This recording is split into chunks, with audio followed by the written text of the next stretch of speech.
Always ડેરિવેટિવ્સમાં હંમેશા આપણે 2 Stokes લઈને આવતા હોય છે, એક બેર એક બુલ. બુલ સ્ટોક્સની વાત કરીએ તો સમાન કેપિટલ 160 159 ની આજુબાજુ છે.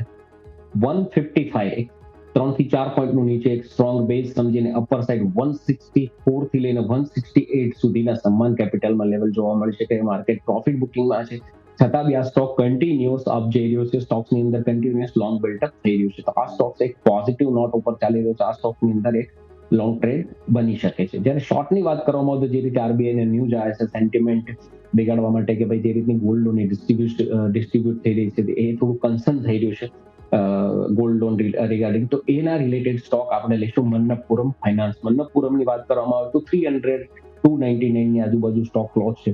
અહીંથી 307 નો એક સ્ટોપ લોસ સમજીને નીચે સાઈડ 292 285 સુધીના આ સ્ટોક્સમાં લેવલ મળી શકે છે. એક ટ્રેન્ડ સાથે ટ્રેડ કરતો સ્ટોક છે, જે માર્કેટ માઇનસ હોવા છતાં બી ઉપર જતો સ્ટોક છે. એક જે આપણે સ્ટોક્સ ડાઉન સાઇડ સિલેક્ટ કર્યો છે RBI news sentiment related stocks આપણે સિલેક્ટ કર્યો છે કે જેની અંદર ન્યૂઝ બેઝ થોડી સેલિંગ આવી શકે.